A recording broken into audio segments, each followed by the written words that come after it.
ഒരു കാറിൻ്റെ ഏറ്റവും വലിയ സംഭവം എന്ന് പറയുന്നത് അതിൻ്റെ അഡ്വർടൈസ്മെൻ്റ് ആയിരിക്കും. അത് നമ്മൾ പല വീഡിയോസിലും കണ്ടിട്ടുണ്ടാവും. ചില കാർ ബ്രാൻഡ് മറ്റ് ബ്രാൻഡുകളെ കളിയാക്കിക്കൊണ്ടൊക്കെ ചെയ്യുന്നത്. അപ്പോൾ നമുക്ക് അവരെയൊക്കെ വിട്ടേക്കാം. നമുക്ക് പരസ്യം കണ്ട കൈയടിച്ച് പോകുന്ന ആൾക്കാരുണ്ട്. ലാൻഡ് റോവർ, റേഞ്ച് റോവറിനെ കുറിച്ചാണ് നമ്മൾ പറയുന്നത്. അപ്പോൾ നമുക്ക് ഇവരുടെ കുറച്ച് വീഡിയോസ് ഒന്ന് കണ്ടു നോക്കിയാലോ. അപ്പോൾ നമുക്ക് ആദ്യം ഡിഫൻഡറിൻ്റെ ആട് തന്നെ എടുക്കാം. ഇത് കണ്ടില്ലേ, no time to die. Happy സിനിമയിൽ നമ്മുടെ അല്ലു അണ്ണനോട് പറയുന്നത് പോലെ ഇവിടെ നിന്ന് ചാടി അവിടെ കൊണ്ട് ലാൻഡ് ചെയ്യുക എന്ന് തന്നെയായിരിക്കും അതിൻ്റെ ഒരു ഡയറക്ടർ പറഞ്ഞിട്ടുണ്ടാവുക. സംഗതി വേറെ ലെവലാട്ടോ. അതുപോലെ തന്നെ വേറെ രസകരമായ ഒരു സംഭവമാണ് ഇവോക്കിൻ്റെ പരസ്യം. ഇവോക്കിൻ്റെ പരസ്യത്തിൽ ഒരു റോഡിൽ നടുക്കൊണ്ടുവന്നിട്ട് ഒരു സ്പീഡ് ബമ്പ് പണിത് വെക്കുന്നുണ്ട്.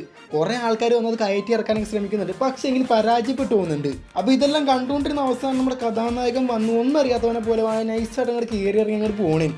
റേഞ്ച് റോവറിൻ്റെ ഇവോക്ക് എന്ന് പറയുന്ന സൈറ്റം ഒരു കോമ്പാക്ട് SUV ആണ്. അത് ഏത് വൈൽഡും സിറ്റിയും എപ്പോഴത്തെയും പൊരുത്തപ്പെടാൻ പറ്റുന്ന തരത്തിലൊരു വണ്ടിയാണെന്നാണ് അവർ കാണിച്ചിരിക്കുന്നത്. എങ്കിൽ പിന്നെ ഇത് പിടിച്ചോ, ഡ്രാഗൺ ചലഞ്ചർ. റേഞ്ച് റോവറിന്റെ സ്പോർട്ട് പ്ലഗ് ഇൻ ഹൈബ്രിഡ് കൊണ്ട് ചൈനയിലെ ഹെവൻസോൺ ടിമൻ മൗണ്ടനിൽ വെച്ചിട്ടാണ് ഈ നടക്കുന്നത്. ഇത് വളരെ മോസ്റ്റ് എക്സ്ട്രീം ആയിട്ട്